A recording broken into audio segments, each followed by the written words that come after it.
What's the word, YouTube? It's your boy MGM with another crazy reaction video, man. Today we have Cops Are Sickened by Evil Mother Secrets. I don't know, man. I think this shit finna be crazy. Before we get into this video, make sure y'all smash that like button, drop a comment down below, and subscribe for more content. Until then, let's roll the clip. Beat her kids. Just before 4 in the morning in Albuquerque, New Mexico, medical professionals called officers after finding suspected child abuse. Where's everybody? Okay, I was the little girl. Oh, She's unresponsive. okay. Yeah, time and two.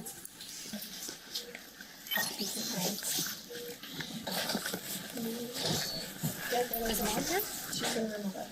Oh, she's down there. Okay. I'll go keep an eye on her. Yeah. I went out there, mom was checking in, she had two other kids with her, one kid in the car seat, another older daughter that was walking around, and she had this one, she was holding it wrapped with blankets. Mom said, she's just really weak. And then I tried to get a weight on her, so I brought her over, and I was like, do you think she'll stand? And she's like, no, she's just really weak. So I'm like, can you hand her to me? She's like, no. And I pulled back the blanket and looked at her, and she's cold. So I was like, let's go back to her room. Went back to her room, put her on the bed, she was unresponsive, so we grabbed her and pulled her back here. Covered in bruises, marks, or, you can see her ankles. Is she clothed still or? She had high blood. She was in a blanket or a diaper and blanket. She's got bruising around her neck. She's got bruising on top and her butt too. Looks like scars. You haven't gotten her information yet or anything? We literally pulled the baby, came in here, asked the clerk to make sure that the mom didn't leave. I just want to make sure she can't sneak out while we're over here. So she can't push the door open? No, she can't. Okay. Was it Lily? Yes. Okay. Yeah. Our date 20? Yes, correct. Okay. I first pulled back the thing called her cheek. 3 She years was old. frigid like that. She was like laying outside all day. Okay. Damn. No. Hello. I'm in Fox Security with APD. She has some bruises on her, so we're going to do a little bit of investigation. Do you have an ID with you by chance? Do you know if she's by chance okay? They're working. Okay. Are you from North Carolina? Yeah. Do you have a New Mexico address? No. No? Is Okay. it from North Carolina? Uh-huh. She's under an abusive relationship. Okay. And then I started talking to somebody else. And then Okay. That car seat that infant's in looks like a toy car seat. Like there's just like a foam piece behind him. we've been trying to drive. Where's your final destination, I guess? I was gonna just get here and then I was gonna try to get a hotel for the night. I was gonna call churches or somebody, see if we could by chance get help to get a place. Sure. What led us to here tonight? She was really sick. Okay. And then she just wouldn't eat for the night to take a nap last night or whatever. And we woke up and we weren't far, but I was too tired. Okay. I just couldn't drive along. Where were you at before you came here? Let's say right now it's Friday night, so Friday afternoon, or maybe late Thursday night is when you left Massachusetts? Yeah. Okay. The distance between Massachusetts and this hospital is over 2,000 miles and would take roughly 31 hours to drive. Carrie insinuates she's done just that. How long has she been sick for? A couple of days. Incidents in the past couple of days? Has she fallen? She's very weak, so yeah. From like where? Off of the toilet. You know what's going on? There's just so many. Well, so this is just part of our investigation. Like I said, usually when children arrive in the hospital, and she does have some bruises, we just start an investigation. Hi, she's asking if she ate anything. Oh, I don't think so. I know I wrapped her up with a blanket to keep her warm. Yeah. Did you notice she was getting cold? Yeah, she was cold. Okay. She's been shivering. I guess it's just a fever, but Although in blankets, Lily was listed as wearing just a t-shirt and diaper. That night it was 28 degrees Fahrenheit, or negative 2.2 degrees Celsius. Have they been victim to any of the domestic violence back in North Carolina? Or? yeah. Look, y'all. I'm going to call it before anything comes out. I feel like that, because she said something about an abusive relationship. I feel like that the abusive relationship was probably the father of the daughter, and she just taking out her frustration and anger on the kid, and she did that. I feel like she did that, but we finna find out. She seen her dad abuse me. Okay. They just witnessed it, but they haven't. She wasn't born. Oh, okay. She's only 6 months. Yeah. And I would never. Yeah. I'm gonna check the other 2 kids in, just for an evaluation. Not safe to go home. Yeah, no, Okay. we'll certainly be having detectives come out and stuff. We're just kind of at the very beginning stages, but yeah. Okay. Because I left North Carolina and went up to Mass just to stay with family. And then I couldn't do it because I felt like I was unlocal. So I wanted to be on my own and just start fresh for my kid and not see me be abused by family or him or by anybody else. Okay. Was there any sort of abuse from your family? Just verbal. What's his name? You don't mind if I... Josh. And is he the guy that you were trying to get away from? He's one of them. Okay. Give me Damn, one of them. let them do what they can do, and then we'll keep you updated, okay? Need water or something? I'm sure we could help. Do you want some water? Water's only. We can see if they have a snack for you. Are you hungry? Okay. You see what I can do, okay? You can give both of us some water and 2 salads and 2 waters. Okay, let me see what I can do, okay? You're looking out for your mama, huh? I have not heard anything yet. She's on case. They each have 3 separate dads.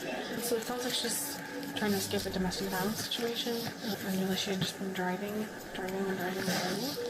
And was shivering. So that's when she drove to bring her here. He was 180 degrees. But yeah, he's got bruises. The only thing she said about that was that she fell off the toilet yesterday and was in the car seat, basically, probably burned.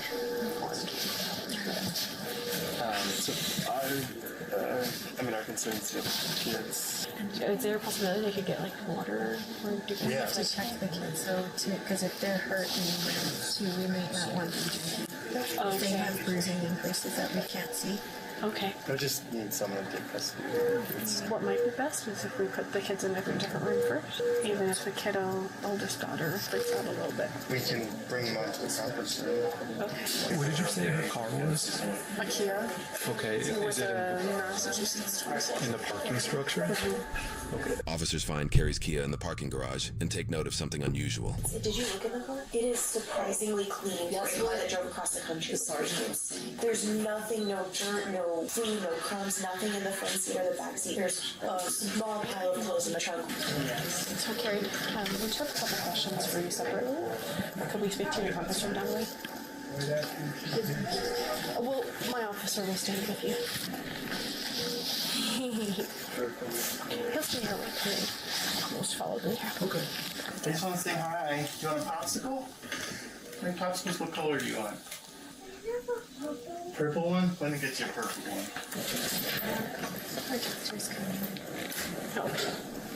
Did I check a couple things? Did I just see your tummy? Make sure that's okay? No? Okay. How about your legs? Your legs feel okay? They don't hurt at all? How about your arms? Do they hurt anywhere? Hospital staff's just gonna try to get those kids admitted before they let her know what's going on. So. Off camera, medical staff informed Carrie that Lily passed away. Officers asked staff about Carrie's reaction afterwards. And she, she was scared about it. She cried a little bit, but just seeing, what could have happened? Were there already signs of rigor when she showed up? No. Okay. Yeah. So it hadn't been that long. Yeah, I'm definitely not the one to ask what's your timing on that, but it takes. Not gonna lie, man. This is a hard situation for the medical team and the police officers doing their job, man. This is a hard scenario because don't nobody ever want to break the news like that to somebody. Don't nobody even want to, even think of that outcome ever. And now they just want to find out if it was foul play or not, honestly, because a 31-hour drive, clean car with them kids in it, man, look, unless she cleaned out the car, some people have OCD, so they clean up as they go, stop at a gas station. Anytime she fill up, she probably cleaned out the car. You never know. But they said no crimes, whatever.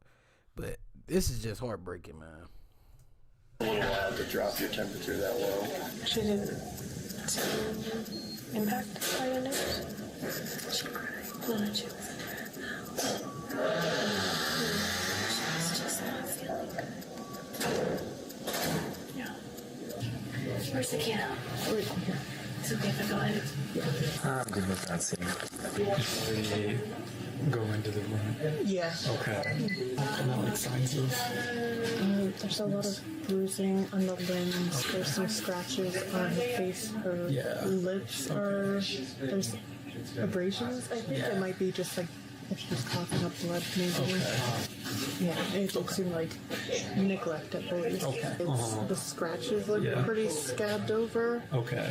With the blood, I would have to imagine it's pretty fresh because it's like covering the inside of her lips. No, that's okay. There's an older scar on her inner hip. Underneath your diaper? Yeah. It looks like it's on the wrists and the ankles. And they look linear, especially. It does look like she was restrained. Yeah. They said they tried CPR for like 10 minutes, but the doctor pretty much told me, we knew her pupils are already fixed and dilated. Right, this is just what we see, too. Yeah. Okay, let's wait for the detectives, because I think I've seen enough. Okay. Now, that is... Yeah, I've seen enough. People looking at you? Yeah. That's okay. You know, everyone here just cares about you, right? They're all really good people. Okay, cool. Carlos just got here. Oh, okay. Hey, sweetie. How are you doing? I like your and one shoots. Hi, I'm Carlos. You guys don't mind just hanging tight with them for now? Yeah. Oh, I like that sticker. Yeah, it's okay. Don't fuss. Before questioning Carrie further, officers reviewed her records in North Carolina and Massachusetts. Outside of traffic infractions, they found a notable Child Protective Services report. With this in mind, homicide detectives have now arrived and proceed with her interrogation. Hi, Carrie. Hi, Marie. My name's Amanda. This is Chris. Is it okay if I sit and talk to you a little bit while we wait for the chaplain? Because one body camera is obstructed by clothing and the other is placed on the floor away from Carrie, she is difficult to hear. In summary, Carrie recounts being in an abusive relationship in North Carolina where she was threatened with death. She left for Massachusetts, pregnant with 2 children to live with family, a timeline that aligns with her traffic infraction records. While in Massachusetts, she birthed her 3rd baby and claims she endured abuse from her family. They were always yelling at me for something. I wasn't helping clean, or wasn't doing this, or wasn't providing enough food, or at the time, I was just supposed to take care of me and my kids. Literally, that's all I was supposed to do. I just couldn't do it. I just wanted somewhere different. Carrie then shares she only got to Albuquerque a few hours ago. Detectives then asked her to recall what caused her to bring Lily to the hospital. She was trying to get her to eat. Did she say anything to you then when you were carrying her in? Was she awake? I seen her eyes open, but she was I guess she was just too sick, and it got worse. So I was telling me, I didn't want her to have me.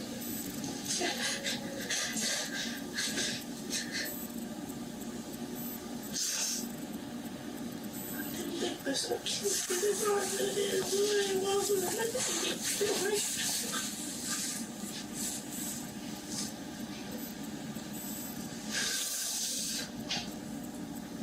Imagine what you're going through right now, sweetie, and how your other kids are doing. They don't know about it. 5 popsicles. What? 2 lollipops. Other kids, they chilling. 1 bag of chips, sandwich, graham crackers. She can eat. Oh, is that the little? She wasn't happy about this. We did not have one. We're not singing, Howard. Detectives pressed Carrie for details about the route she took, but she repeatedly said she did not know. Do you have any history with, like, Child Protective Services or anything like that? In North Carolina, we did. They dismissed it. Somebody said we were living in bugs. Some bugs? And cockroaches. If somebody was smoking stuff or anything, they dismissed it because there was nothing. I'm checking from. This is Carrie. Hi, Carrie. I'm so sorry for your loss. I just want to see her. Say goodbyes to her. And I just want to, I just want to feel close to her. Well, we'll definitely do the best we can to honor your requests. But for right now, we just have to kind of just wait a little bit longer. But I'm so sorry. My other request is don't tell your daughter. Lily was my mama's girl. She was my favorite. The one that would come up and hug me. I'm not sad. She would just come up. I love you, Mama. And Cody hasn't been involved or... He didn't even know that I had her. You hear on the news, people hurting kids or something like that. And I was going to come down here and I was going to get her enrolled in school. Did you bring kids' records and their birth certificates, social security number, cards, and all that stuff too? I don't know if I even had all of them. Did you have them in Massachusetts? I had them. I just don't know. Just see if they're really hates. And you're not going to call and tell them, are you? I'll figure out how to tell them, but I'm sorry to keep crying.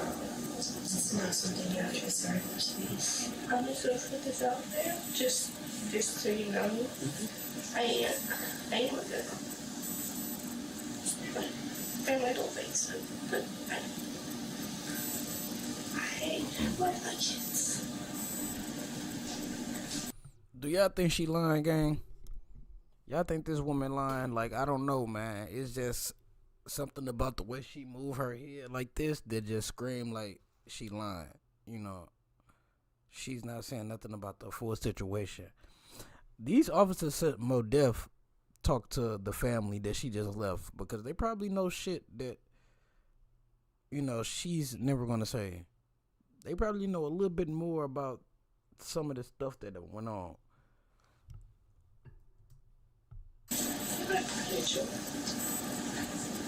The only reason I feel I do have, which this does not help it anymore. I do have depression and all that. This isn't her. I know. We don't dictate how or where the children go. So they're going to be taken away from me? No one's saying. Okay. We just have to figure out what's going on. Okay. She doesn't have a phone or computer or laptop or GPS or any way of communicating with anyone. And the last station numbers being able to go on. Was she on drugs? Yeah.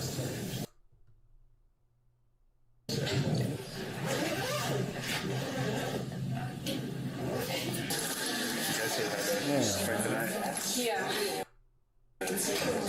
So does it sound like mom killed her?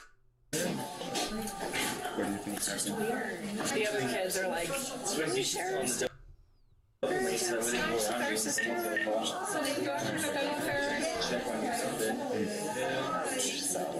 Officials initially deemed Carrie a flight risk, but couldn't positively determine if she was responsible for the injuries. Due to the nature of the situation, they set up a hotel stay and provided her a cell phone for contact. And they're going to help me get clothes, right? Yeah, they'll help you get clothes, food, things like that. My kids are doing okay. Oh yeah, they're doing okay. Oh, did you? Because she likes to use shoelaces. She likes to play with the shoelaces? Massachusetts, my family has it. It's not a good situation. Should I give this to you to hold? Thank you. Yeah, I do enjoy it. Some days are definitely harder than others, but not necessarily. I'm really sorry you're going through this. Might be good to put up a charger. Yeah, that'd be good. Good thing to have. And the phone's in the box, so you have that on you? It's in my pocket. Okay, perfect. You ever been to New Mexico before? Seems like today was first time for everything. Yeah, that's for sure. I don't know, man. It's just something just not right with this. Like, for a mother to just, you know, lose her kid, and you sitting in the back seat of this cop car on your way to a hotel, and you're like, oh, well, how is it being a cop? You know, and this is literally just happened. Like, I would expect her to just be, like, shut down verbally, like, just quiet. You know what I'm saying? Like, I get people try to distract themselves from certain situations in the present time, but it's just something just not right. Like, I just feel like she don't care for real. I've lost it before. Do you know what time she passed? I don't. I'm not sure. Because they didn't. Hi, Carrie. My name's Walter. I'm about the community safety department.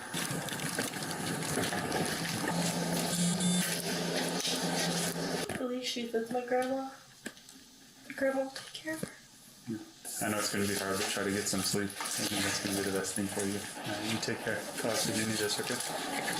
Roughly half an hour later, officers placed Carrie under arrest. Reports indicate an unreleased forensic interview with her daughter told detectives they had been staying at an apartment in New Mexico for the past week with other adults who sexually abused all 3 girls. While too graphic and disturbing to describe, Carrie's daughter provided explicit details that aligned with the physical and forensic evidence on the victim's body. So, there's a shoelace on the neck. How are you? You know, has it. I don't know if detectives know yet.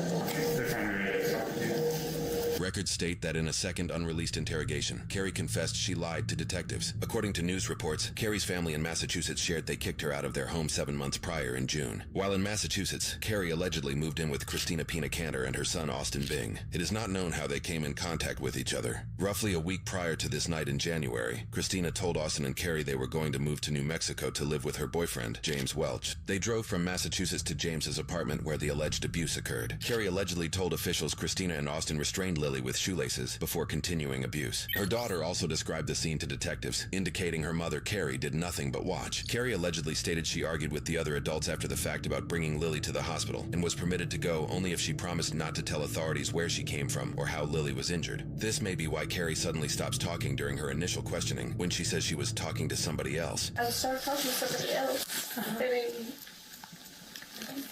Okay.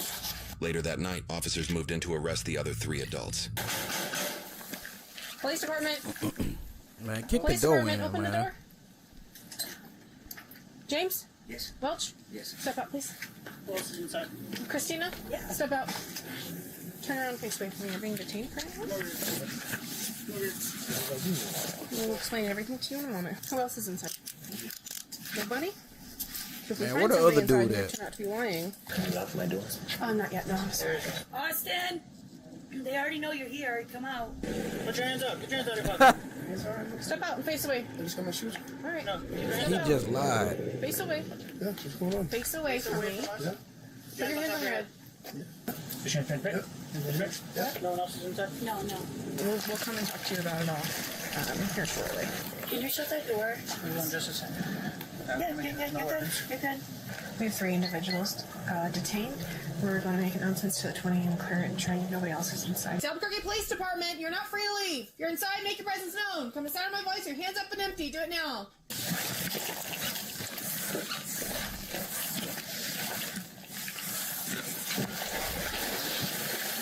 There. Oh, it's just back.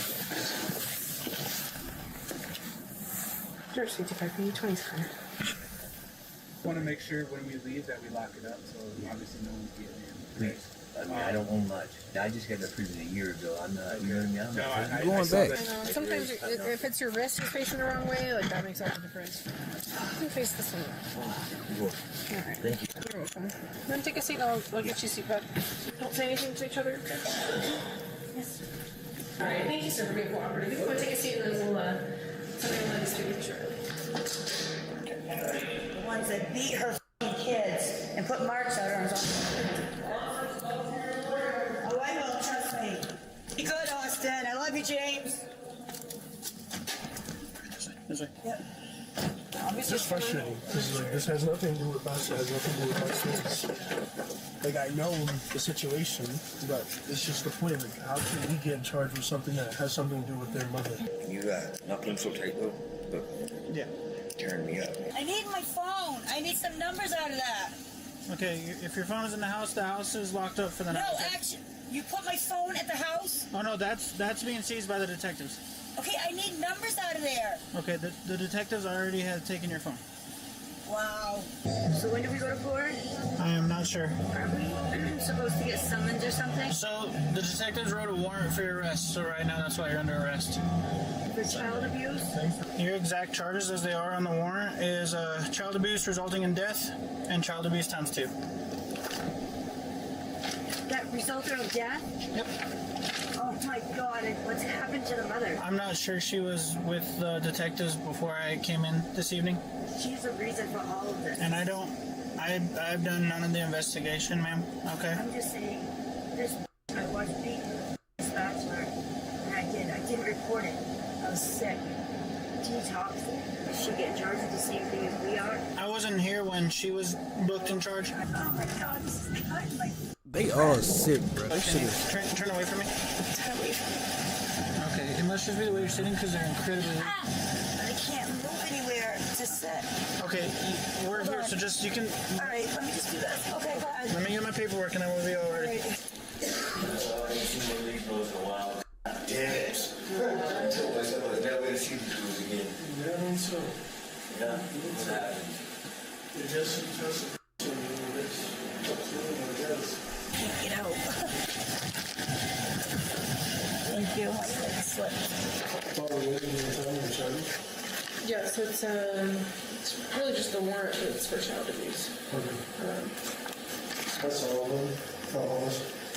You have you and Christina have just one additional question you guys about how they came up with the counts. What's the additional charge? You're charged child abuse by dad. Who is? I am. And we both are. Yeah, me and her both. Yeah. That's crazy. That we don't have kids, this, that, and the other, and I'm getting charged with that. Just listen to I'm sorry. I'm sorry. Wait, one second, I heard. Talk to your lawyer. That's all you can do. Talk to your lawyer. I love you. Austin, nice to meet you, okay? No promises. No promises. I know, but it's fine. Well, hopefully you do, because my kids are me at home. No, I wouldn't care what do a time something I did. That's the thing. I've done almost 16 years in prison. Yeah, but I should I didn't do it. Relax. Just, I get it. Just when you think everyone's stressed, we're all stressed. But you know, you can do it. Lily died. Go ahead. Let's Is take that- it. What's his name? That almost coming out of it. There's a fire in the morning. Damn, y'all got 3?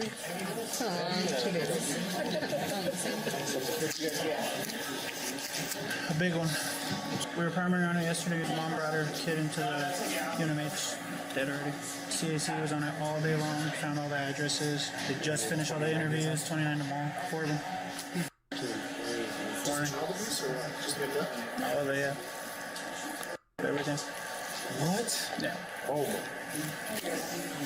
She's 3 years old. I'm gonna take you out of cuffs. You stay cool for me. You've been cool. I just have to ask. I promise I won't attack. Move your hand. I just want to pinch you. Again? Yep. You talking about again? Yeah, you're going to jail. How much is the handcuff you need, gal? You already. How old is 3? That's terrible. Like, it's Criminal complaints. pretty good.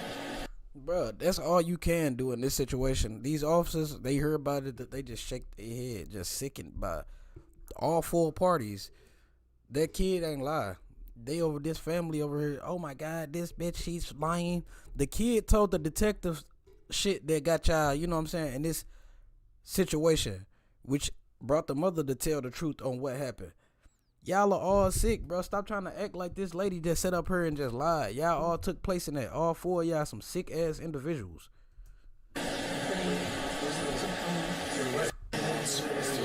All 4 adults were initially held without bond. Carrie, who is being accused of transporting her children to New Mexico with Austin and Christina, is charged with 1 count of child abuse resulting in death, 1 count of kidnapping, 2 counts of child abuse, 1 count of tampering with evidence, and 1 count of aiding and abetting in criminal sexual contact of a minor. Both Austin and his mother, Christina, who are accused of being directly involved in aiding or conducting the alleged abusive acts, are charged with 1 count of child abuse resulting in death, 3 counts of child abuse, 1 count of kidnapping, 1 count of tampering with evidence, and 1 count of failure to report child abuse abuse or neglect. James, who is accused of knowingly providing a space for abuse, is being charged with 1 count of child abuse resulting in death, 1 count of child abuse, 1 count of tampering with evidence, and 1 count of failure to report child abuse or neglect. All 4 adults pled not guilty. According to news reports, while investigating Carrie's background in Massachusetts, local police identified several domestic violence reports that named Austin. He is named a fugitive from the state and New Mexico court documents. While Austin and Carrie currently remain in jail, Christina and James were permitted to leave while courts process their charges. In the meantime, Carrie's other 2 children were taken by officials and put under special care. As of posting this video, the courts are still deliberating on the charges for all 4 adults. Most cases are set for pretrial in April of 2026, well over 2 years after their arrest. The only case delayed is Carrie's, as she was found mentally incompetent to stand trial in May of 2025. For now, the court will continue competency evaluations. If she's restored, the case proceeds. If not, charges must pause or be dismissed, and any continued custody must come through civil commitment. All 4 are presumed innocent unless proven guilty in a court of law.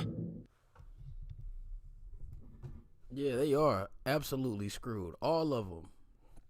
Hold on, man.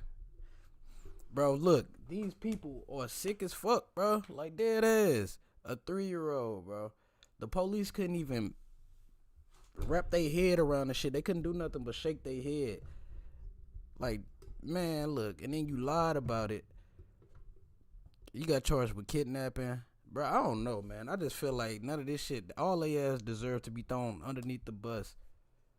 Underneath the jail. Goddamn me, for real. Hey, man, we finna find something else real quick. That was crazy. That was absolutely nuts. I don't know what this is. Husband whistles as he slowly... Bear with me, yeah. Hold on, I gotta do another introduction. I don't even know what this video is, but we gonna get into it. Alright, what's the word, y'all? It's your boy MGM with another crazy reaction video. Today we have husband whistles while he murders his wife. I'm assuming that's what it says. Before we get into this video, make sure y'all smash that like button, drop a comment down below, and subscribe for more content. Until then, let's roll the clip. She kind of just like laid down and said that she felt dizzy and she wasn't feeling well. It was absolutely sickening. But I am angry. You just brought me home. What kind of a sick person does that? It just is psychotic. I don't think she's gonna die. There's some drugs that wouldn't show up on that drug panel. And so potassium cyanide is not something that we use in dentistry. I don't even know how to acquire potassium cyanide. It just is a whole another layer of just wicked. A Colorado mother begins experiencing sudden and devastating symptoms after a morning workout. Her family watches helplessly as her illness progresses over the coming days, and suspicious eyes turn to one man, her husband, a beloved and ambitious local dentist. But as she fights for her life, the investigation into what happened will take a shocking turn that no one saw coming. Our point is not to put you away, it's to put the person away that caused this to your wife. And that's where we're at. That person is my life. The following report is based on official police records, and most of the footage has never been seen before until now. It's Monday, March 6, 2023. Home surveillance cameras are recording as 45-year-old Dr. Jim Craig exchanges pleasantries with his wife Angela before heading to work. What was that? That was... Okay. Well, see, babe. Goes on for hours. Love you. Have a great day. I'm actually thinking.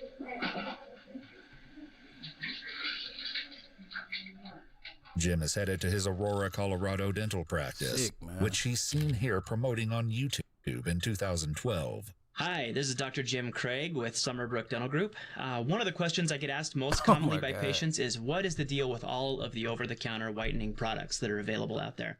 Jim and Angela have been married for more than 20 years by the morning of the 6th, with 6 kids and what looks from the outside like the perfect marriage. But on this seemingly ordinary day, things would go terribly wrong. They worked out. She had a really hard workout, he said. And then after that, she kind of just like laid down and said that she felt dizzy and she wasn't feeling well. Angela's illness comes on suddenly, and she sends worried text messages to her husband, who immediately leaves work. She also sends messages to her sister Tony, who lives in Utah. I can't really explain because my brain doesn't want to work. Something feels really weird in my head, and my body is sluggish, and Jim's going to take me to the doctor this morning. I said, well, that's not good and a little scary. When are you going in? He took the girls to a friend, and he should be home soon. I said, well, what do you think it is? She said, no idea. When Jim returns home, he finds Angela in a terrible state. My phone case is in the bathroom. Okay, I got it. Jim is seen carefully leading his wife to the car, and even from a silent video, it's clear that Angela is barely well enough to walk. They go to the hospital, but the doctors can't figure out what's wrong. Jim brings her home that afternoon, and he later tells his office manager that Angela suspected something was off. He said that he initially thought that she had taken something, and that's what was causing all of this. And then he said, and I think she thinks that I drugged her. I was like, oh, that's crazy. And he said, yeah, the hospital ran a drug panel, and on the way home, she had made a comment like, there's some drugs that wouldn't show up on that drug panel. The cameras watch as Jim and his wife return home, Angela clearly still feeling the effects of the mysterious ailment. The next morning, she confronts him about what went down at the hospital.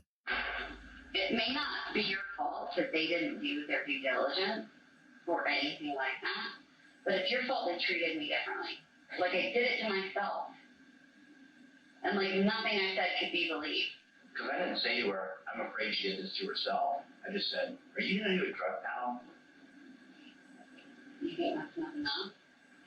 Neither of us said, I think she did this to herself, or I think she took drugs, or I think that... Neither of us said that. And how do you think it would have gone if you had actually defended me? Well, I also wanted a drug panel because you were accusing me. I wanted that for me, too. It may be the first sign of strain caught by the cameras, but as those who know the couple best will reveal, it's far from the first crack in their marriage. 6 years ago, their relationship nearly collapsed. He came home and announced that he'd been having an affair and he was leaving her. And she was distraught, of course, because she'd been trying to hold their family together for all these years. And she was trying to figure out whether she should just leave or try to fight for it or see, is he serious? But she was pretty solid on the affair. But Angela didn't want to divorce, and according to her sister, the infidelity was quickly overshadowed by an even more serious incident. And then she called me one day and she was mad. And I'm like, of course, nature of life when someone's cheated on you, right? She said that he had sedated her. According to Tony, Jim drugged Angela without her knowledge so that he would have enough time to carry out his final plan, injecting himself with something that would end not only his marriage, but his life. He never went through with it, but the emotional wounds from that day had not healed by the morning of March 7th, 2023.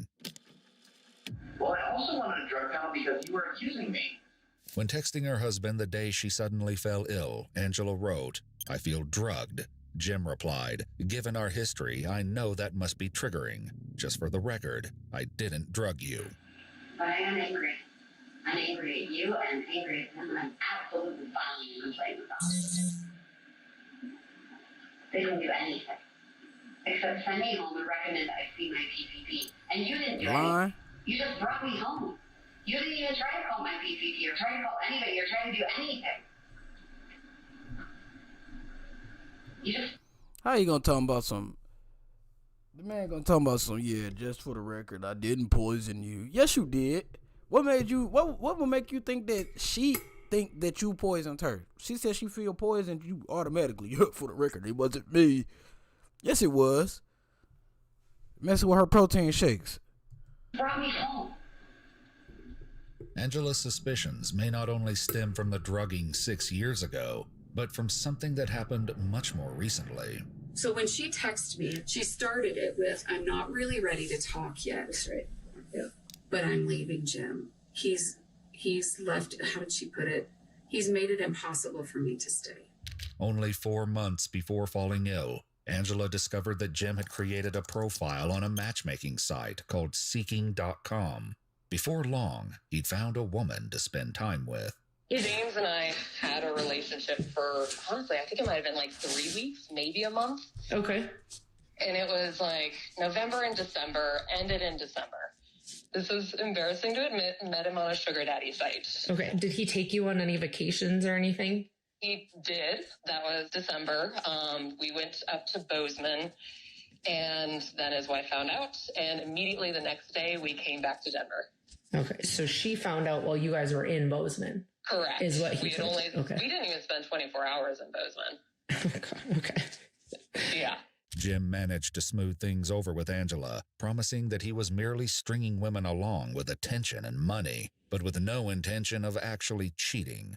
But even on March 1st, after Jim returned from a speaking engagement in Las Vegas, texts show that the mistrust remained. "Is there anything else you're not telling me?" Angela asked. Jim replied, "No, there really isn't anything else to disclose. I really was in Las Vegas by myself, and I don't want to sleep with anyone else but you." By March 8th, 2 days after Angela's trip to the hospital, things have settled a bit, or at least it would seem.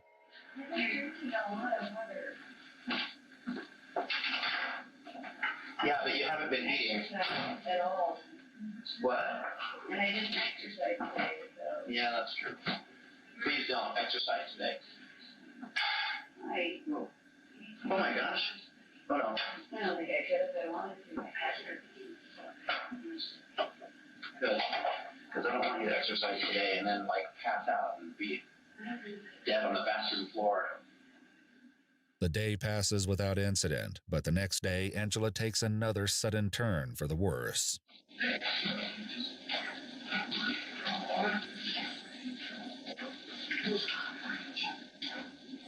Hey, Mom just threw up and she has to get called you.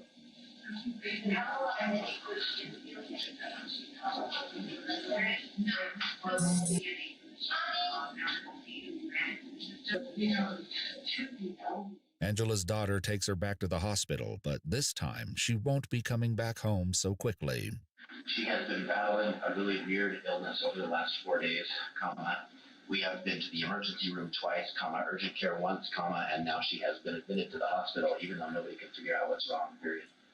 But his wife's increasingly serious illness appears to be no match for Jim's cheerful disposition.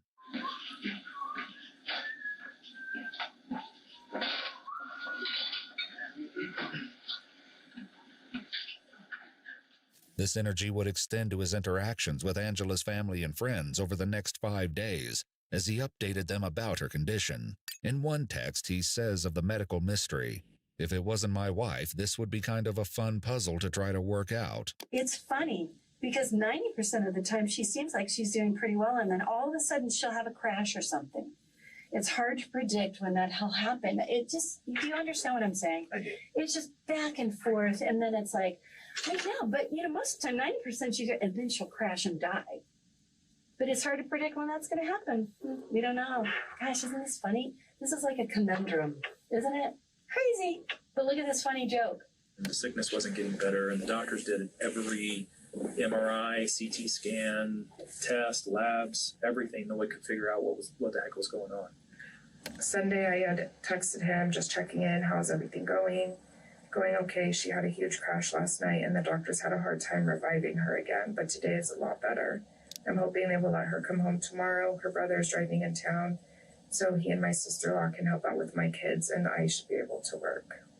If my wife was going through what she was going through, the last thing on my mind would have been my patients, would have been, hopefully I'll be at work next week. None of that stuff, right? My full attention would have been with my wife. Right.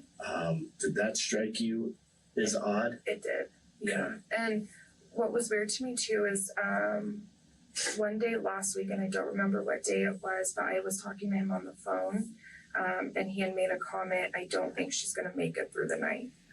On Sunday, March 11th, 2 days into Angela's hospital stay, Jim calls her sister, Tony. And he just says, and I'm telling you right now, Tony, if she dies from this, I'm not allowing him to do an autopsy. Okay, so this is where it came in. And I said, whoa. This is where she is not dying, number one. And number two, why not? Mm-hmm. And he's like, Well, they don't know what they're doing, and they've already done enough to her. I'm not letting them cut on her. But despite Jim's pessimism, Angela slowly improves. And by Tuesday, March 14th, the hospital sends her home once again. That night, Jim texts her sister to provide a grim update. Tony, I'm not going to lie. I don't want to tell the whole family this, but she doesn't look good. It's not as bad as when I came home on Monday and saw her, but she's in really bad shape. This time around, Angela's brother Mark and his wife are in town to watch over her while Jim goes to work on Wednesday morning, March 15th. She wanted to try to come outside and eat, and Jim had pressed make sure she takes her meds that morning. Make sure she takes her meds. And she went back into her room, and 30 minutes later, Mark went in, and she did not look good. And she was not doing well. The camera watches as Mark and his wife lead her to the car to head back to the hospital. It would be the last time Angela would ever appear on her own home surveillance cameras. They get to the hospital and check Angela in. Not long after, Jim is seen on camera arriving at the hospital himself. He stays for about 20 minutes and then leaves again, right around the time Tony calls him to find out what's happening with her sister. And so I called him. I'm like, I want to know what's going on right now. And so he starts talking to me, but he's not at the hospital. And I'm like, you're not there? And he's like, well, I had to go, apparently he had gone to the hospital. Mark said he did initially come there, but then he told me, I had to go back to work and get some things kind of squared away, so I can go back up to the hospital, and I'm just going to run through a couple of drive-thrus and get some food. Started getting some text messages that she wasn't doing well again, and things were not really looking good at all. Like things took a turn for the worse. Jim and my wife had more communication today. I had no communication with Jim until I got to the hospital. Okay. But I started getting more information from my wife today. And at one point she says, she called me and she's like, I think Angie's going to die. And I was like, are you being serious? On the surveillance system, Jim is seen going into Angela's room, leaving, and then going back in again, all within the span of a few minutes. Jim stays in her room for only 1 minute this last time, and when he comes out again, it's very obvious that Angela's condition has suddenly and dramatically changed. There was a whole slew of doctors. There was like 5 of them. I was like, this is not good. I know how to do it. Yeah, I was like, this is not good. They're bringing witnesses, a panel of witnesses. And I looked at my wife. I said, that's not good. And as soon as the door opened, after 10 minutes, Jim came out and was just bawling. And they basically told him that she's not going to make it. The next thing I get, he says, hang on, crash. Who kind of a sick person does that? Mm-hmm. And I'm panicked. They said, what crash, Jim? Are they able to bring her back? I don't know what's going on. They think seizure. Intubating her. Why? Now I know it's really bad because they're intubating her. Mm-hmm. Can't get the tube in. Emergency anesthesia team is paged. What? Why? She's not maintaining her airway, bagging her. Cannot get the breathing tube in. What does the anesthesia team do? Get the tube in. Are they there yet? I mean, I'm just panicking. The staff at University Hospital does everything they can to bring Angela back following a seizure and a rapid medical decline, but it's no use. Because she's an organ donor, she's put on life support in the ICU. But just as her family and friends begin to face this tragic ending, an unimaginable suspicion arises. It comes via Jim's office manager, Caitlin, who reveals that she's been holding on to a dreadful secret. So I called Jackie and I told her, I'm going to tell you something and it's going to sound really insane. And she said, I know what you're going to say. I have the same thought.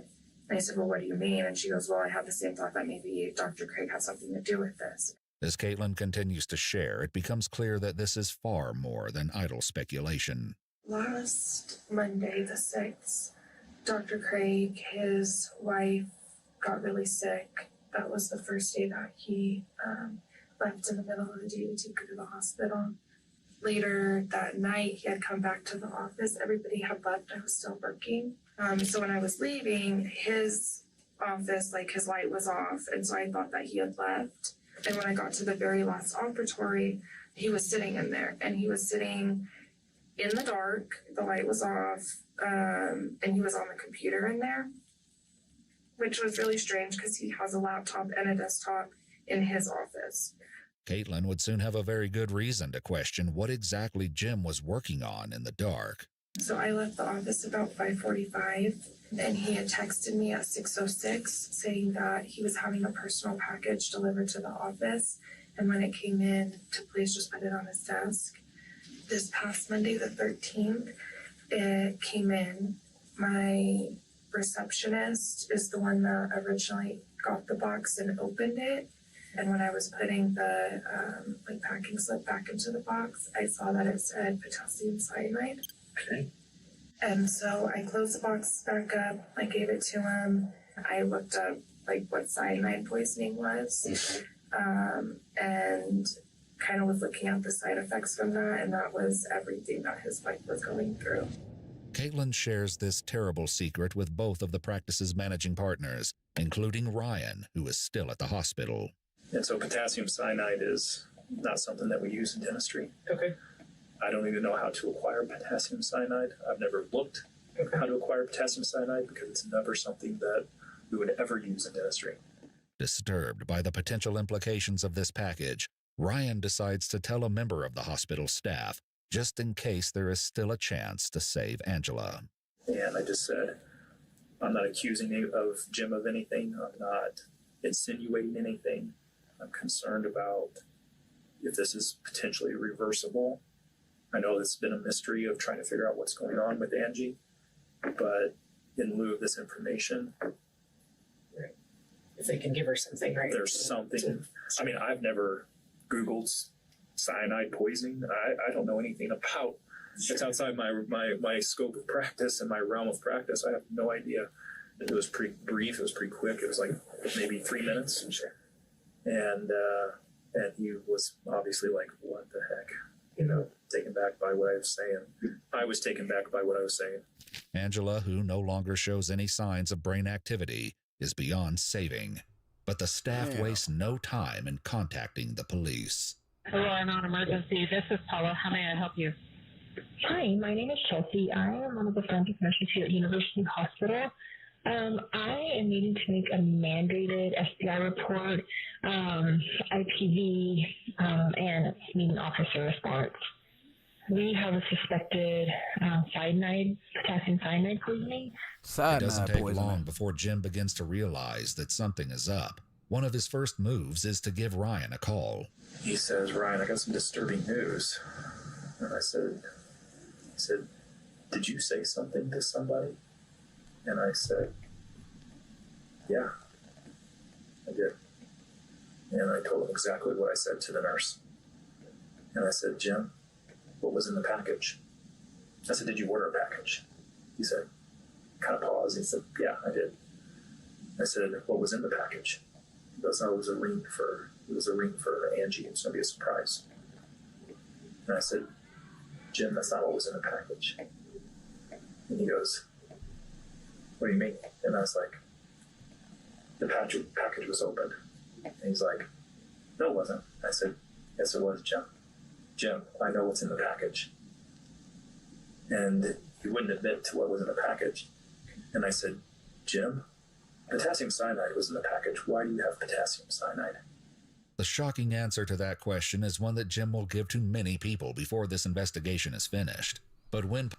Because Jim ass thought he was slick, man. He thought because he was a dentist, he was going to be able to go ahead and do this without getting caught because it's something that won't show up on a drug panel, a drug scan. You was slick, but not slick enough, my boy. Police go out to his house that night. His lips are sealed. All right, so we'll have to deal with him then too. So he won't be allowed either. I mean, absolutely nobody can go in. So okay, that's fine. I'm sorry. No, that's all right. All right. Say, Brian, we got the husband right here. Did you talk to any officers up there? No. Okay. I think our detectives are going to want to talk to you. Okay. Yeah, would that be okay? I think so. Okay. I've never done this before. Do I need to do like on the shows and say I need a lawyer or something? No, you're not a suspect or anything that I'm aware of. They just want to, see what's going on here. Okay. Can you hang tight for a second? I'm going to give them a call and see what they want to, if they want you to come in or whatever. A few minutes later, the officer returns. I want to know if you'll just meet them down at the station there. I will, and I think I have to do that. Well, I think I have the information that they're looking for, but I'm scared to death to share it without an attorney. So I'll go down there, but I don't want to talk to them without an attorney. Okay. But I have the information they're looking for. And I'm not dangerous, and I'm not a flight. It's completely voluntary. You don't have to. I mean, we're not forcing you to go. Okay. But I do want to talk to them. Okay. I just want to do it with an attorney. Jim isn't talking, but the police tell him and his family that they'll have to stay somewhere else for the time being. Yeah, I mean, you're free to go. You're not under arrest or anything like that. So they'll be in touch with you. Okay. When I pulled up, I thought there was a vigil going on. I didn't know. This isn't quite as welcoming, but I get it. The next day, the cops search Summerbrook Dental, and 2 detectives assigned to the case head out to see Jim. I'm Detective Olson. This is Detective Graw. Okay. I guess we're coming to, talk to you or kind of see if you want to talk to us. Okay. Is that something you're interested in? No. Okay. And that's fine. So we have a search warrant for this house, but basically for your cell phone, Angela's cell phone, your wallet, and or your laptop. Okay. The detectives ask Jim to come out to his truck so they can photograph the contents of his wallet. So, am I a suspect in something right now then? So here's where we're at. There are questions. Yeah.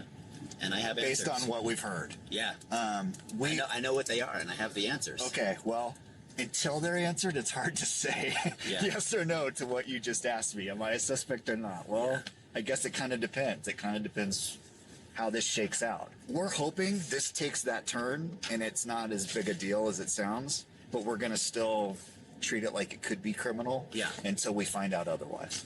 But your attorney's going to tell you I just not to talk to us without them there. I know. So, no, I guess what I mean is there's going to be a funeral coming up. I just don't want to be like handcuffed in front of my kids while I'm making funeral preps and taking off Well, to right, jail. and that's why we tried to call Jennifer today, and that's why I knocked on the door lightly, Yeah. and we didn't come like we're Thank just you, in our thank you. jackets for the decency of Thank you so your much. family. Later that day, Tony, who has arrived in town with several of Angela's other siblings, has 2 interactions with Jim that strike her as off-key. And he comes over and he goes, I have a funny story. I think you guys will appreciate it. He's like, yeah, we're in the car. And I said, now that Mom's gone, can we watch Sharknado? I looked at him. God, are you kidding me? But I thought, what is that? So now that Mom's gone, everyone can do everything bad. Then he goes, yeah, I just did all of her laundry, and we're very picky laundry people. I'm like, whites do not go with any other color. I have everything separated. Half of it's dried out, and he's like, yeah, I did all of her laundry, and I stuck everything in the same load just to stick it to her. Out loud, no. 2 days later, on March 18th, Angela is taken off life support and passes away. That's messed up right there. That's messed up. And I don't know, bro. Something just not sitting right with none of this stuff that happened. And she was straight poisoned. That night, Detective Olson asked Jim to meet them so they can give him his phone back. But as Jim soon finds out, that's only a pretense. Oh, how are you? I'm great. How are you doing? Well, yeah. Hello. Hi. No, hi, boy. You under arrest. Under arrest. Okay. Okay, first degree murder. Whoa. Yeah, ain't no whoa. This is cheap. I didn't expect this. No, sorry about that. I thought I was just getting fucked down. As Jim is taken into custody, a detective lays it out for his brother. Just for you and the family, I mean, obviously this is shocking. From our standpoint, he's responsible for Angela's death. Okay, no doubt in our mind. In this case, then, are we just supposed to proceed through the funeral without him? Yes, he's not going to be able to get out of jail. Will he be able to attend the funeral? No. That's No. true. No. He won't have a bond, so he won't be able to get out. And I think if you really sit back and wrap your mind around it, I don't think he should be at the funeral when he's the one who calls the funeral to happen. He's still innocent until proven guilty. It's true. Report, right? It's true. But I just want to give you a heads up that that's why we're here, and that's why he's got a warrant for his arrest, and that's why he's in custody. But there's a vast difference between being arrested and being convicted, and there is much more to this story than meets the eye. They do have an arrest warrant for the murder of Angela. Oh my gosh. So I know that, you've expressed a few times that you have the answers and want to tell us. I just want to give you that opportunity to tell us what you know. And if you have insight on kind of what happened, or, I know you've talked to DHS, Department of Human Services, and you've kind of alluded when I've talked to you. I just wanted to just give you the opportunity. I really want that. I haven't had my phone, so I haven't been able to talk to the attorney that I reached out to, because as you can imagine, this is terrifying for me. Mm-hmm. And you both seem very nice and like you're on my side, but I know how this works, and I don't want to incriminate myself or say anything stupid. Or there are answers, and this makes a lot of sense once those answers come out, but I don't know how to navigate this. I've never done this before, and I'm scared to death. Although Jim is still reluctant to tell his side of the story, he does have one thing he wants to make perfectly clear. I can tell you I did not kill my wife. After establishing that he won't be getting out of jail tonight because he's not been given a bond, Jim tries to see if there might be another way. And then what happens if I talk to you and tell you everything I know? Then what? Every case is different, so we can't really, I guess, give you direction, if that makes sense, because we don't know what information you have. So we only know what we have currently. And what do you have currently? Well, that's typically... See, what do you have currently? That right there, he's trying to find out what they know already so he don't incriminate himself, because he know what he did. Jim, you're sick, bro. How we do this is if we're going to have a conversation, we would Mirandize you, and then you would talk to us and we would talk to you, type of thing. We don't go into all the details of what we have, because this is your opportunity to talk, really, if you want to. Oh my gosh. I have all of the answers that you need, but I can't talk. I can't. The one attorney that I've talked to has said, don't say anything because you could just incriminate yourself, and I'm totally naive at this. I don't know what I'm doing. And you both seem very nice, but I know that your job is to put me away. Well, that's our job, is to figure out what happened. Our point is not to put you away, it's to put the person away that caused this to your wife. And that's where we're at. That person is my wife. With that stunning question, Jim again falls into silence. But this isn't the first investigators have heard of this explanation. Jim floated it for the first time in that phone call with his business partner. I said, why do you need potassium cyanide? And he said, he's like, there's a lot of pauses with deep breaths. He goes, I ordered it for her. And he basically said that he had ordered the potassium cyanide at her request. He bought it for her, and that it was a game of chicken. So no damn game of chicken. I actually didn't think she would use it. He insinuated that she took it on her own. He started saying things like, this looks bad. And I said, Jim? I said, yeah, it does. And I said, I think you should stop talking to me. I said, I think you need a lawyer. When detectives ask Angela's family and friends what they think about Jim's explanation, they're more than a little skeptical that Angela would do such a thing, no matter how bad her marriage was. She wouldn't take something slowly to put herself in absolute pain and fear. Bro, this man dead ass put that shit in her protein, because she drunk. Look, if y'all was watching in the beginning, man, she drink protein shakes damn near every day with the protein powder. He had to put that shit in there, the cyanide, and she was drinking that shit day by day, getting sicker and sicker, bro. That's exactly what happened. For 10 days. I'd be surprised. That would shock me if she was. That's not her personality. I will say this, Angie, never. Back with Jim, the detectives aren't sharing their evidence, but they let him know that things aren't looking good. The information at this time leads to you. So that's why we're where we're at right now. Oh, this is horrible. Mm-hmm. Because I know how this looks. I knew exactly how this was going to look. And so I don't know. I'm so sorry. I don't know, Detective Wilson. No, you don't have to be sorry. I mean, this is a scary situation. We're not here to pretend that it is. Yeah, it's really scary. And my that's kids why could lose both of their parents. And I didn't do this. And I don't know how to exonerate myself. I don't know what to do. all I can just say is I'm sorry, and I'm sorry that we're here in this situation. I am too. Yeah. I'm sorry that I didn't just let her go through with this years ago. Jim never goes into further detail with the detectives, but the investigation is still very much in its infancy. Police have obtained the surveillance footage from Jim's house, from which they hope to find a smoking gun.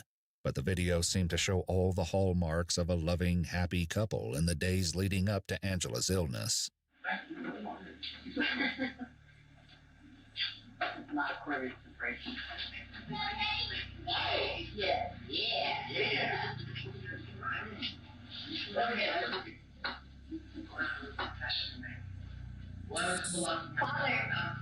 I accidentally hand washed your pen.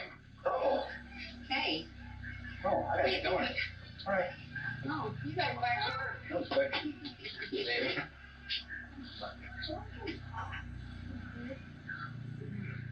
But perhaps there are signs of something darker underneath the surface, even if only in retrospect. Every time I get a package in the mail, now I'm like, I should order something. Oh, good. My custom shoes that I've been ordering are starting to come in. Oh. The custom shoes that you've been ordering, how many are there? I think 3 pairs. That is super blue. I know, I like it. Okay, what are you gonna wear with it?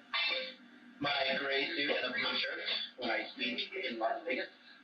Jim went to Las Vegas a few days after that conversation, and it was there that he met another woman, an orthodontist from Texas named Karen. Police want to speak with her next, and fortunately for them, she happens to be in town. Hi, Karen. Yes. I'm Sergeant Lawnecker with the Aurora Homicide Unit. We've taken Jim into custody for homicide, and I was wondering if you have a minute to speak with me. Can I, Yeah, get dressed, yep. So, I don't know, basically, obviously, I didn't find you by a miracle. We are aware of yours and Jim's relationship, and basically your emails and stuff back and forth between each other, and he's been taken into custody for killing his wife. So I don't know, obviously we consider you to be a motive for him to do that. I don't know what kind of communications he's had with you about his wife and what's been going on with her. We have noticed that you seem to come to... Now, mind you this is the woman that he met on the online dating website while his wife was still alive. Mind you that, guys. This is the lady that he started talking to, spending his time with while his wife was slowly, Denver when his wife was in the hospital, and I don't know if that's just what kind of timing is, that is, or what he's telling you, or how he, you guys are setting up when you're going to come out here. So I don't know if you can shed any light on any of that. A search of Jim's email account shows messages between the two of them, some of which show Karen's travel itinerary. One trip overlapping with Angela's first extended hospital stay, and a second trip overlapping with Angela's final crash and eventual death. But Karen says those dates are misleading. I had a ticket for the 8th that I changed to. You didn't come out here then? No. Okay. I had Southwest, so it was free to change. Okay. So I just changed the dates to the 16th. So this is the first time you've come out here? Mm-hmm. How did you meet him? At a meeting, dental meeting in Las Vegas. Though Karen acknowledges that she's out here to see Jim, she says that their relationship is not as far along as their messages might suggest. I mean, we shared a lot of, personal information kind of quickly, just like history and, I don't know, kind of, but we haven't been physically intimate or that kind of thing. So you have not been sexually intimate with him? Mm-hmm. What was the purpose of some of those text exchange or email exchanges then? Because they're very sexually explicit. What was the purpose of that? I mean, I guess I find it hard to believe that he would send something like that to you without having some kind of sexual relationship with you. I mean, there's been physical intimacy to some degree, but we haven't had intercourse. Okay. Karen says that Jim told her that he and Angela had filed for divorce in January, a month before they met in Las Vegas. He said, I'm going to sit down with her tonight. We're going to start to talk about just about the kids, about how things are going to look during mediation, things like that. And that she had said that she probably was going to move back to where her family is, and they had been just kind of talking about what things were going to look like.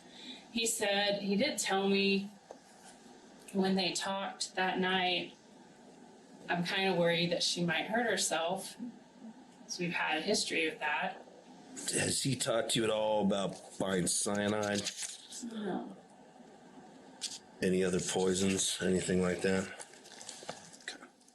The detective decides to set Karen straight on what Jim has been up to.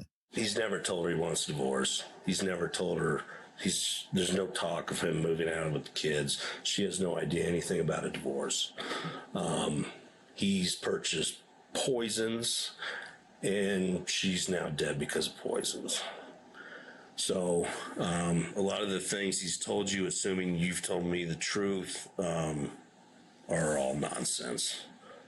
Sorry to be the bearer of bad news, but I mean, the real victim here is his wife.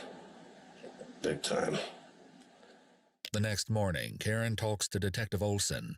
She shares a conversation she had with Jim after Angela passed, in which he talked about all the things he would need to do to get his affairs in order. Life insurance was in that string of thought, and I was like, is life insurance going to change if this is, self-inflicted? And he said, no, I got a policy that doesn't have that, that has an exclusion for that due to our history. While Jim's explanation about the life insurance lines up with his story that Angela did this to herself, it also opens the door to another possible motive. And according to Ryan, Jim could use the money. It was in January where we decided as a company that we could not continue to pay his creditors from his first bankruptcy at the level that we were paying it, and he was going to have to take some more involvement in it. And he was going to take a pay cut a little bit. So I know that probably creates some financial pressure on him a little bit. So we've put in about $350,000 into saving his. According to Elizabeth, the woman Jim met on Sickened.com and took to Bozeman, Montana, this financial strain didn't stop Jim from spending his money. Did he give you, I'm guessing he paid for that trip, correct? Correct. Yep. And then did he give you any more funds other than just the trip? He did. Yeah. And how much was that? I want to say in total it was probably about $9,000. Okay. It was for the monthly allowance that we had talked about as part of a traditional sugar daddy, sugar baby relationship. According to prosecutors, Jim was the sole beneficiary on more than $4 million of life insurance policies in Angela's name. But Karen, who still believes that Angela may have caused her own tragedy, is concerned about their 6 kids. I mean, obviously my hope is that I'm right and that they don't lose Yeah. Come on, being a dad, you know. Yeah. No, I agree. While the detective is sympathetic to Karen's position, Angela's friends aren't as understanding. He had a life insurance policy took out on this lady and didn't think that he was going to get away with this and live a whole new life with a different woman. Nah, bro. You caught.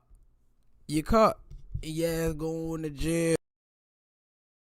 You're okay with them murdering his wife? No, yeah. That's like, I was just like, okay. Like, and we interviewed her the night he was arrested, and then I interviewed her again this morning. And really, it was just to get to the bottom of, did she know? Right. Like, is she a core conspirator? Were you involved? I don't think she knew. I think he schmoozed her and Oh yeah, like did ever so.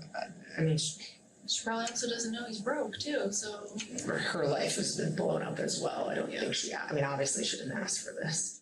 Indeed, it's clear that the fallout from this case has affected everyone involved at the deepest level. It just is psychotic. It just is a whole another layer of just wicked. To watch your kids. Who does that? And I know we don't know anything, but just the thought of who does that. Indeed, not even Detective Olson is immune to the emotional weight of this tragedy. I have never broke down. This case, I feel so bad. It is tragic. I hate these kids. They're innocent. I hate little kids that we deal with. well, I just So, so the kids are in denial. They will not believe for 1 second that he would do this, and I understand why. Now in jail, Jim is determined to prove his innocence one way or the other, and it's to one of those kids that he turns to for help. He sends a letter to his oldest daughter. "I'm going to ask you to help me with something really hard," he writes. "We need to make a deepfake video of Mom saying she asked me to order cyanide and that she was going to take it herself." It's only the beginning of Jim's efforts to exonerate himself, as demonstrated by a call police make to the mother of his cellmate. So in the letter that is addressed to both, it says Becca and Will. So I presume, obviously, you go by Becca sometimes. And in that conversation or in that letter, Mr. Craig has essentially asked that your son or you help him with some things in lieu of getting the transplants or the teeth that he would do for you. Oh my gosh, what do you mean? So basically he has asked, that, whoever responds to him doesn't use their legal government name, like they use like a code name, or they use, even if it's like a nickname, you know what I mean? But that way that you guys would not be traceable to him. And in turn, that person would get a burner phone and a fake ID and essentially help him. And then they would give you the teeth or plans in return. Nah, he trying to exonerate himself. It ain't working, gang. They caught you, man. Your ass is going to jail, Jim. Stop you making it worse for yourself. Absolutely not. I don't know anything about that. Do you know anything about Mr. Craig or his case? No. Okay. He is currently in custody for a murder case. Oh my God. Prosecutors also allege that Jim tried to hire a fellow prisoner named Nathaniel to kill Detective Olson, the lead investigator on the case. When that plan fails, he writes to Nathaniel's ex-wife, Cassie, explaining to her that he's been framed by his business partner. He asks her to go to the district attorney, pretending to be a friend of Angela's who can... Man, I know damn well this man did not try to hire another inmate to kill a detective. He doesn't have the biggest brain. We're going to just call him bird brain, bro. World, innocent man with no recourse and yada yada. It's just like, okay, regardless of your innocence in this death, you were such a liar. I mean, there was so much dishonesty. Even if you're completely innocent of how she passed away,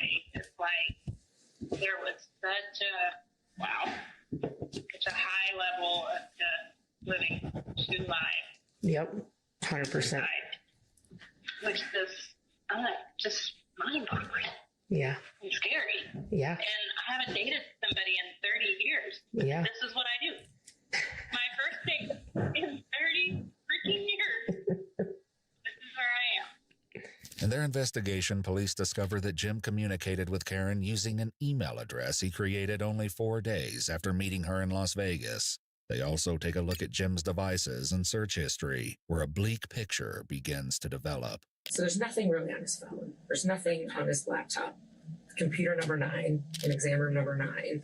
He's searching, will arsenic show up in an autopsy? What are the top most 5 undetectable poisons to kill a human? And I can go on. And it is absolutely sickening.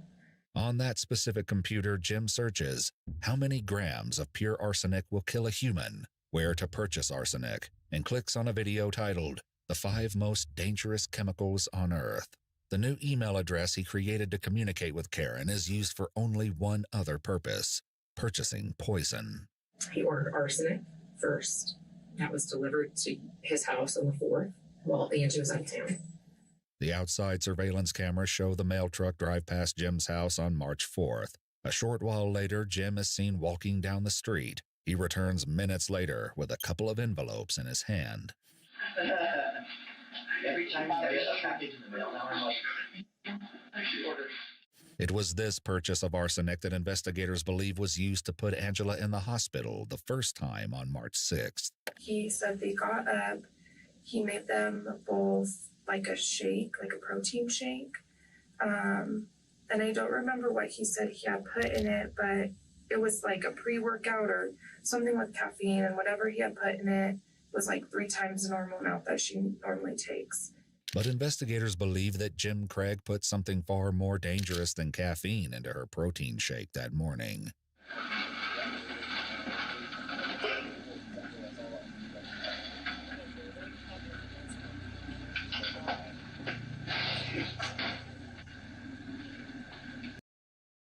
All this was caught on camera? So you telling me all of this was caught on camera, bro, and it took y'all this long to do any of this? That's crazy. She had video, man, bro. She said she thinks she was poisoned. Why? Before she even passed, she suspected that she was poisoned. He poisoned her before. He poisoned this lady before, and that's why he was like, "Oh wait, I didn't poison you. It wasn't me." Man, quit playing with me.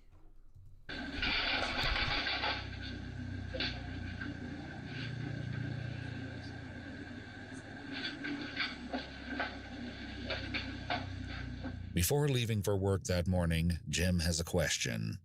You feel okay? Cold winter, Jen. Of course, Angela would be anything but fine that morning, or for the little time she had remaining in her life. But as investigators would see for themselves, that single dose of arsenic didn't get the job done. He also ordered, it's oleander. It's like an extremely poisonous plant, but obviously you can get the derivatives out of it. That was still en route. So actually, I think it's coming to Denver today. With the oleander delayed and the potassium cyanide not due for days, Jim is forced to improvise. On the night of March 8th, he leaves his house at 10:40 p.m. He arrives back home 15 minutes later at 10:55. Police later find out that during this time, he purchased 12 bottles of eye redness drops at the local grocery store. The next morning, Jim makes his wife another drink and turns the TV on for her before going to work.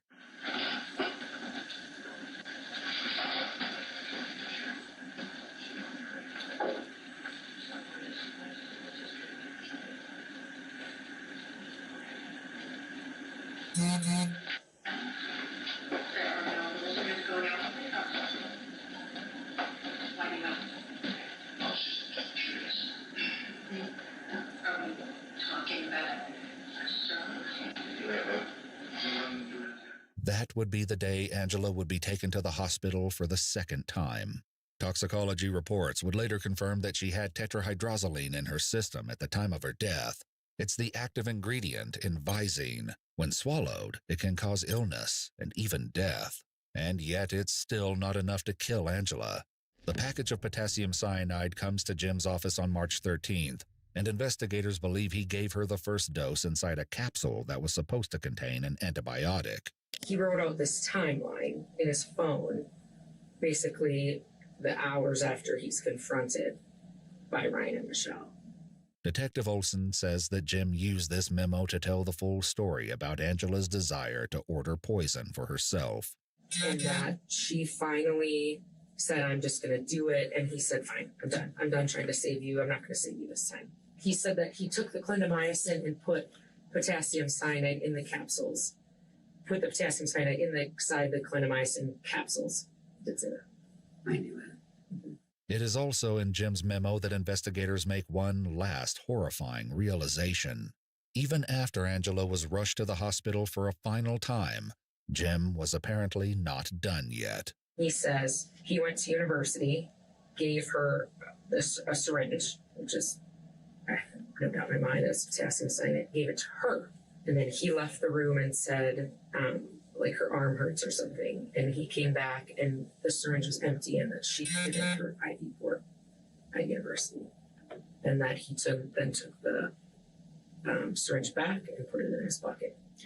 Hospital surveillance cameras show Jim emerging from a side room at approximately 1:53 p.m. before pulling something thin and cylindrical out of his pocket. Less than 30 minutes later, Jim comes out of Angela's room, speaks to the nurses, and the frantic but doomed effort to save Angela's life begins. So his final dose was actually at the hospital. I think we were trying to figure that out. Jim goes to trial on charges of first-degree murder after deliberation, 2 counts of tampering with physical evidence, 2 counts of soliciting perjury, and a final count of soliciting first-degree murder. His defense, that he merely purchased arsenic, oleander, tetrahydrozoline, and potassium cyanide at the behest of his wife, is rejected by the jury, and he is found guilty on all counts. I can't even say that he's narcissistic. All I can say is he's pure evil. He's pure evil. At Jim's sentencing hearing, Tony said to him, "Angela was a light you never deserved. You may have temporarily dimmed her light in this life, but it will continue to shine in those she loves and that love her in return." In July 2025, Dr. Jim Craig is sentenced to life in prison without the possibility of parole. As he deserved. Throw his ass under the bus, man. He's sick. He planned that the whole time. He thought he was slick. He thought he was going to use these drugs that wouldn't pop up on these drug scans. And then you tried to get other people to cover up for you while you locked up. You tried to get another inmate to unalive a detective, the lead detective. Are you stupid? Look at this man. That's the face of a dummy. Let me know what y'all think about this long ass video in the comments. Hit that like button and subscribe. I think for more content. I think that's what I'll be saying. Yeah.